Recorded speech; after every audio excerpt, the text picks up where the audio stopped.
ನಮಸ್ಕಾರ ಗೆಳತಿಯರೇ, ರತ್ನಪ್ರಭಾ ಕನ್ನಡ ಲಾಗ್ ಚಾನಲ್ಗೆ ಸ್ವಾಗತ.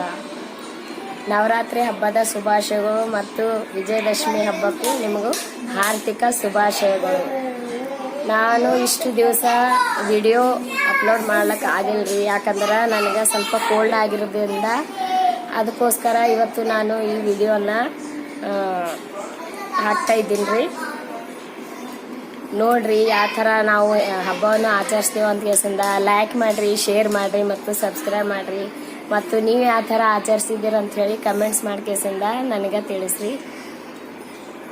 ಮತ್ತು ನಾವು ವಿಜಯದಶಮಿ ದಿನ ನಾವು ಹಬ್ಬವನ್ನು ಆಚರಿಸ್ತೇವೆ ರೀ. ಯಾವ ಥರ ಆಚರಿಸ್ತೇವೆ ಅನ್ನೋದು ಮತ್ತು ನಾವು ಅವತ್ತಿನ ದಿನ ನಾವು ಸತ್ಯನಾರಾಯಣ ಕಥೆ ಕೂಡ ಓದಿಸ್ತೇವೆ ರೀ. ನವರಾತ್ರಿ ಹಬ್ಬದ ದಿನ ನಾವು ವಿಶೇಷವಾಗಿ ಯಾವ ಅಡುಗೆ ಮಾಡ್ತೀನಿ ಅಂತಂದ್ರೆ ಟೊಮೊಟೊ ಚಟ್ನಿ ರೀ. ಅಂದ್ರೆ ನಮ್ಮ ಕಡೆಗೆ ಭರ್ತಾ ಅಂತೇವೆ. ಮತ್ತು ಕಡುಬು, ಜೋಳದ ಕಡುಬು ಕೂಡ ಮಾಡ್ತೀವಿ ರೀ. ಅದನ್ನು ಕೂಡ ನಿಮ್ಗೆ ಈ ವಿಡಿಯೋದಲ್ಲಿ ಹೇಳಿನಿ ರೀ, ನೀವು ನೋಡ್ರಿ. ಇವಳು ನಮ್ಮ ತಂಗಿ ಮಗಳು, ಈಕಿನ ಹೆಸರು ಪ್ರಗತಿ. ನಿನ್ನ ಹೆಸರು ಹೇಳು. ಇವಳ ಹೆಸರು ಪ್ರಗತಿ. ಇವಳದು ಸೂಟ್ಯವಂತ ಕೆಸಿಂದ ಬಂದಾಡ್ರಿ. ಹೊಸಬ್ರು ಈ ವಿಡಿಯೋವನ್ನು ನೋಡ್ತಾ ಇದ್ರೆ ಪ್ಲೀಸ್ ಸಬ್ಸ್ಕ್ರೈಬ್ ಮಾಡ್ರಿ ಮತ್ತು ಪಕ್ಕದಿರುವ ಬೆಲ್ ಐಕಾನ್ ಪ್ರೆಸ್ ಮಾಡ್ರಿ. ಈಗ ನಾ ಯಾವ ಥರ ಹಬ್ಬವನ್ನು ಆಚರಿಸ್ತೀನಿ ಅಂತ ಈ ವಿಡಿಯೋದಾಗ ನಾ ಹೇಳ್ತೀನಿ, ನೀವು ನೋಡ್ರಿ. ನಾನು ಮೊದಲು ಭರ್ತಾ ಕೊಡ್ತೀನಿ ರೀ. ಇದು ಟೊಮೆಟೊ ಚಟ್ನಿ ರೀ. ಇದು ಟೊಮೆಟೊ ಚಟ್ನಿ ರೀ. 5 ಟೊಮೆಟೊ, ಹಸಿಮೆಣಸಿನ್ಕಾಯಿ ಒಂದು 7-8 ರೀ, ಕೊತ್ತಂಬರಿ, ಕರಿಬೇವು, ಬೆಳ್ಳುಳ್ಳಿ ಮತ್ತು ಹುರಿದಿರುವ ಶೇಂಗಾ, ಹುರಿಗಡಲೆ ಅಂತೀರಿ. ಇವು ಸಣ್ಣಾಗಿ ಕಟ್ ಮಾಡ್ಕೊಳ್ಬೇಕ್ರಿ.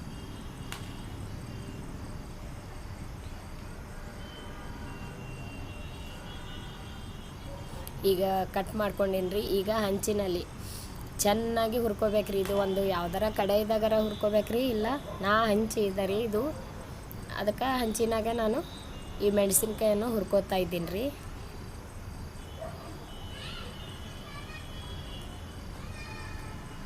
ಸ್ವಲ್ಪ ಎಣ್ಣೆ ಹಾಕಿ ಚೆನ್ನಾಗಿ ಹುರ್ಕೋಬೇಕ್ರಿ. ನಮ್ಮ ಕಡೆ ಇದು ಟೊಮೆಟೊ ಚಟ್ನಿಯನ್ನು ತುಂಬಾ ಚೆನ್ನಾಗಿ ಭೀ ಆಗ್ತದ್ರಿ, ಈಸಿ ಕೂಡ, ಸರಳ ಕೂಡ ಅದ ರೀ.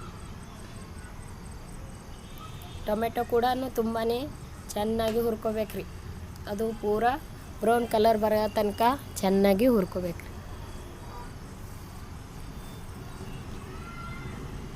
ನಾ ತೋರ್ಸಕತ್ತಿ ನೋಡ್ರಿ ಯಾವ ಥರ ಹುರಿಬೇಕಂತ ಕೇಸಿಂದ. ಈಗ ಸ್ವಲ್ಪ ಎಣ್ಣೆ ಹಾಕ್ರಿ, 1 ಚಮಚ ಎಣ್ಣೆ ಹಾಕಿ ಇದರದಾಗ ನಾನು ಸ್ವಲ್ಪ ಬೆಳ್ಳುಳ್ಳಿಗಳು ಇಟ್ಟಿನಲ್ಲ, ಆ ಬೆಳ್ಳುಳ್ಳಿಯನ್ನು ಅದನ್ನು ಕೂಡ ಚೆನ್ನಾಗಿ ಎಣ್ಣೆಯಲ್ಲಿ ಸ್ವಲ್ಪ ಹುರ್ಕೋತೀನಿ ರೀ.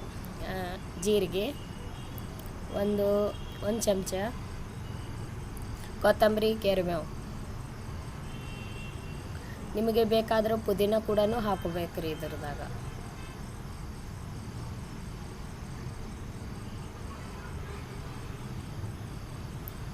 ಇದು ಸ್ವಲ್ಪ ಅಷ್ಟೇನೂ ಹುರ್ಕೊಂಬದು ಹತ್ತಲ್ರಿ. ಸ್ವಲ್ಪ ಎಣ್ಣೆದಾಗ ಅದು ಕೊತ್ತಂಬರಿ ಎಣ್ಣೆದಾಗ ಸ್ವಲ್ಪ ಇದು ಆಗೋ ತನಕ ಅರ್ಧ ಚಮಚ ಅರಿಶಿಣ, ಇದನ್ನೆಲ್ಲ ಪೂರ ಮಿಕ್ಸ್ ಮಾಡ್ಬೇಕ್ರಿ.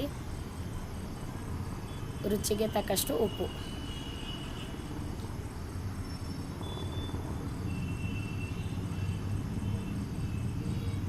ಇದಕ್ಕೆ ಮೆಣಸಿನ್ಕಾಯಿ ಹಾಕಿ ಎಲ್ಲವನ್ನು ಹಾಕಿ ಸ್ವಲ್ಪ ಒಂದು 2 ನಿಮಿಷ ಚೆನ್ನಾಗಿ ಕಲಿಸ್ಕೇಸಿಂದ ಒಂದು ಪ್ಲೇಟ್ ಇಟ್ಕೇಸಿಂದ ಮುಚ್ಚಿಡ್ಬೇಕ್ರಿ. 1-2 ನಿಮಿಷ ಅದು ಬೆಂದ್ಬೇಕ್ರಿ. ಅದು ಪೂರ ಮೆತ್ತಗಾತಾವ್ರಿ ಅವು ಟೊಮೆಟೊಗಳು ಎಣ್ಣೆದಾಗ. ಈಗಿದು ಆಗ್ಯದ ನೋಡ್ರಿ.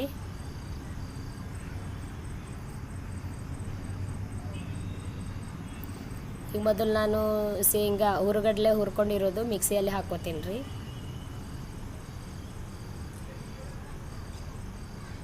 ಈಗ ಅದು ಹುರ್ಕೊಂಡಿರೋದು ಆ ಟೊಮೆಟೆಯನ್ನು ನಾವು ಹಂಚಿನಾಗ ತೆಗ್ದಿದ್ದಲ್ರಿ, ಅದು 2 ಕಲಿಸ್ತೀನಿ ರೀ. ಕಲಸಿ ಮಿಕ್ಸಿದಾಗ ಹಾಕಿ ಇದನ್ನು ಕೂಡ ರುಬ್ಕೊಂಡು ಬರ್ತೀನಿ ರೀ. ಈಗ ಆಗ್ಯದ ನೋಡ್ರಿ. ಈಗ ಟೊಮೆಟೊ ಚಟ್ನಿ ರೆಡಿ. ಭರ್ತ ಅಂತೀವ್ರಿ ನಮ್ಮ ಕಡೆ ಉತ್ತರ ಕರ್ನಾಟಕ ಕಡೆ ಇದು ಭರ್ತ ಅಂತೀವ್ರಿ. ಇದು ಮಿಕ್ಸಿ ಜಾರಿಗೆ ಎಷ್ಟೊಂದು ಹತ್ಯದಿರೋದು ಚಟ್ನಿ. ಇದನ್ನು ನಾನು ಯಾವ ಥರ ಉಪಯೋಗಿಸ್ಕೊತೀನಿ ಅಂತ ಕೇಸಂದ ನಿಮ್ಗೊಂದು ಹೇಳ್ತೀನಿ ರೀ. ಇದ್ರದಾಗ ನೀವು ಬೇಕಾದ್ರೆ ಚಪಾತಿ ಮಾಡಿದ್ರೆ ಚಪಾತಿ ಹಾಕ್ರಿ. ನಾನು ರೊಟ್ಟಿ ಮಾಡೀನಿ ರೀ. ರೊಟ್ಟಿ ಕೂಡ ಅದು ಸಣ್ಣ ಸಣ್ಣ ತುಕಡಿಗಳನ್ನು ಹಾಕ್ಬೇಕ್ರಿ.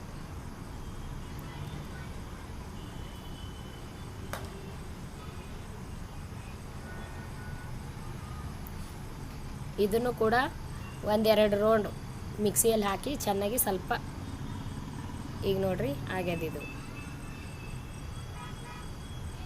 ಈಗ ನೋಡ್ರಿ ಮಿಕ್ಸಿ ಕೂಡ ತುಂಬಾ ಕ್ಲೀನ್ ಆಗಿಬಿಟ್ಟದ. ಈಗಿದು ಮಕ್ಕಳಿಗೆ ಯಾವ ಥರ ಅಂತಂದ್ರೆ ಉಂಡೆಯನ್ನು ಕೇಸಿಂದ ಮಕ್ಕಳಿಗೆ ತಿನ್ನಕ್ಕೆ ಕೊಟ್ರೆ ತುಂಬಾ ಚೆನ್ನಾಗಿ ಓಡಾಡ್ಕೋತ ಮಕ್ಕಳು ಕೂಡ ಇಷ್ಟಪಟ್ಟು ತಿಂತಾರೆ.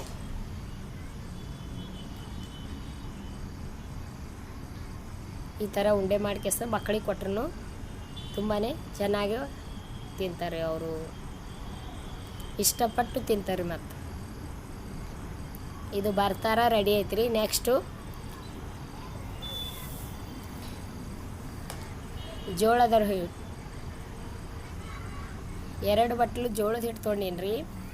1 ಬಟ್ಲು ಗೋಧಿ ಹಿಟ್ಟು ತೊಗೊಂಡೇನಿ ರೀ. ನಾ 2 ಜೋಳ ಗೋಧಿ 2 ಮಿಕ್ಸ್ ಮಾಡಿ ನಾನು ಕಡುಬು ಮಾಡ್ತೀನಿ ರೀ.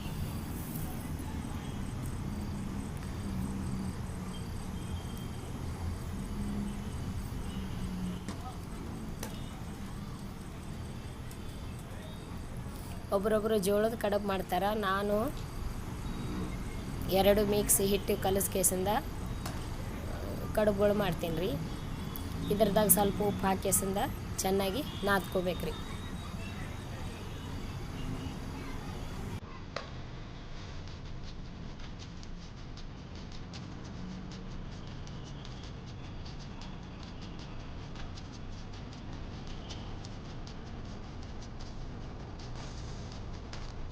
ಚೆನ್ನಾಗ ಸ್ಮೂತ್ ನಾವು ಯಾವ ಥರ ಚಪಾತಿ ಹಿಟ್ಟಾಗಿ ರೊಟ್ಟಿ ಹಿಟ್ಟಾಗಿ ಯಾವ ಥರ ನಾದ್ಕೋತೇವೆ ಅಂಥೇಳಿ ಆ ಥರನೇ ಇದನ್ನು ಕೂಡ ನಾದ್ಕೋಬೇಕ್ರಿ. ಈಗ ಆಗ್ಯದ್ರಿ. ನಾನು ಇದನ್ನು ಸಣ್ಣ ಸಣ್ಣ ಸಣ್ಣ ಉಂಡೆಗಳನ್ನು ಆ್ಯಡ್ ಮಾಡ್ಕೇಸಿಂದ ಒಂದೊಂದಾಗಿ ಇಟ್ಕೇಸಿಂದ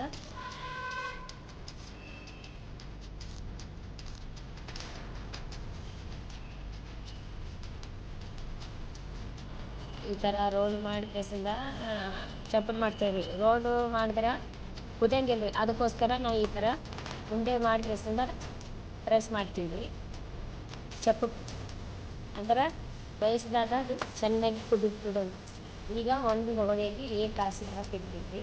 ಇದು ತುಂಬಾ ಚೆನ್ನಾಗಿ ಕುದಿಬೇಕು ರೀ. ಹಸಿದ್ರಲ್ಲಿ ಹಾಕಿದ್ರೆ ಅದು ಬೆತ್ಕೋತಾರೆ ಒಂದಕ್ಕೊಂದು, ಅದು ಚೆನ್ನಾಗಿ ಬರೋಂಗಿಲ್ಲ ರೀ ಕಡುಬು.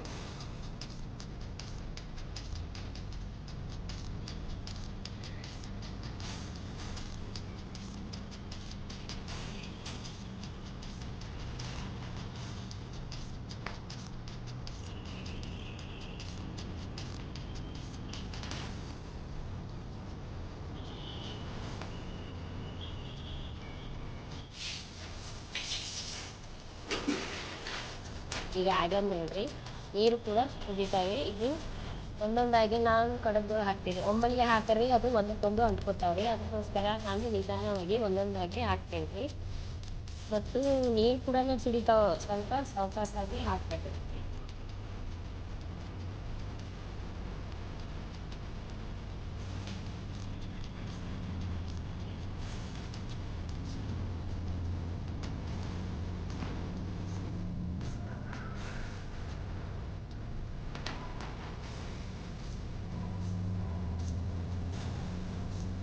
ಈಗ ನೋಡ್ರಿ ಯಾವ ಥರ ಬಿದ್ದಾಗ ಕೇಸಿಂದ 1 ಚಮಚ ಎಣ್ಣೆ ಯಾಕೆ ಹಾಕ್ತೀನಿ ಅಂತಂದ್ರೆ ಒಂದಕ್ಕೊಂದು ಅಂಟ್ಕೋಬಾರ್ದು ಕೇಸಿಂದ ಕುದಿಯೋ ಹೊತ್ತಿಗೆ ನಾನು ಒಂದು ಚಮಚ ಅಲ್ಲಿ ನಿಮಗೆ ಎಷ್ಟು ಅನ್ನಿಸ್ತದ ಅದು ನೋಡಿ ಕೇಸಿಂದ ಹಾಕ್ರಿ. ಈಗ ನೋಡ್ರಿ ಕುದ್ದದೇನು ಅಂತ ಕೇಸಿಂದ ನೋಡ್ತಾ ಇದ್ದೀನಿ. ಈಗ ಒಂದು ಪಾತ್ರೆಯಲ್ಲಿ ಅದು ಜಾನ್ಕೋತೀನಿ ರೀ. ಅದು ಮೇಗಿರೋ ನೀರು, ಎಕ್ಸ್ಟ್ರಾ ನೀರು ಇದ್ದು ತೆಗಿಬೇಕ್ರಿ.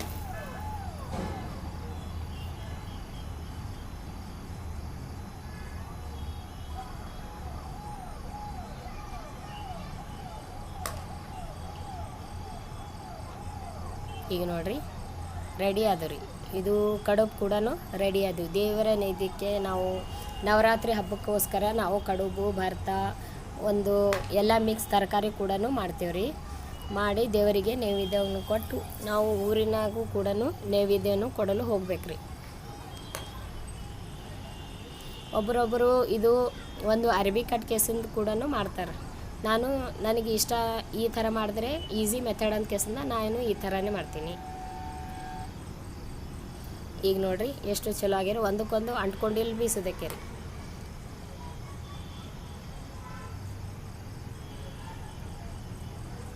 ಈಗ ನಾನು ಸ್ವಲ್ಪ ದೇವರಿಗೆ ನೈವೇದ್ಯಕ್ಕೆ ತೊಗೋತಾ ಇದ್ದೀನಿ. ಈಗ ನೋಡಿರಿ ನಾವು ನವರಾತ್ರಿ ಹಬ್ಬಕ್ಕಾಗಿ ಮಾಡಿದ ಅಡುಗೆ. ನಾವು ಯಾವುದೇ ಹಬ್ಬ ಅಲ್ರಿ, ಫಸ್ಟ್ ದೇವರಿಗೆ ನೈವೇದ್ಯ ಕೊಟ್ಟು ನಾವು ನಂತರ ಊಟ ಮಾಡ್ತೀವಿ ರೀ.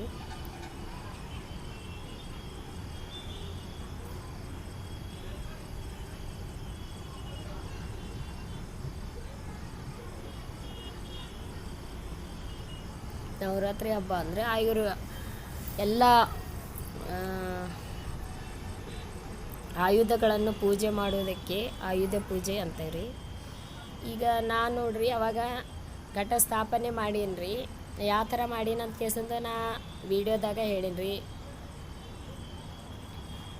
ನೋಡ್ರಿ ನಮ್ಮದು ಎಷ್ಟು ಚಲೋ ಸಸಿಗಳು ಚೆನ್ನಾಗಿ ಕಾಣ್ತಾಯಿವೆ ನೋಡ್ರಿ.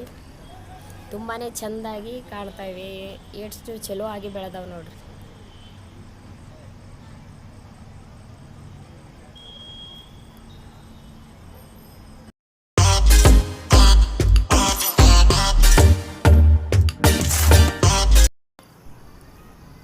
ಈಗ ನೋಡ್ರಿ ನಾವು ಸತ್ಯನಾರಾಯಣ ಕಥೆ ವಿಜಯದಶಮಿ ಹಬ್ಬದ ಶುಭಾಶಯಗಳು ನಿಮಗೆಲ್ಲರಿಗೂ. ಇವತ್ತು ನಾವು ಸತ್ಯನಾರಾಯಣ ಕಥೆಯನ್ನು ಓದಿಸ್ತಾ ಇದ್ದೇವೆ ರೀ. ನಾವು ಸತ್ಯನಾರಾಯಣ ಕಥೆಗೆ ನೈವೇದ್ಯಕ್ಕೆ ಸೀರಾ ಮಾಡಿದ್ದೇವೆ ರೀ. ಹೋಳಿಗೆ ಕೂಡ ಮಾಡಿದ್ದೇವೆ ರೀ. ಸಿಂಪಲ್ ಆದಂಥ ಸತ್ಯನಾರಾಯಣ ಕಥೆ ಪೂಜೆ ಸಿಂಪಲ್ಲಾಗಿ ಮಾಡ್ತೇವೆ ರೀ.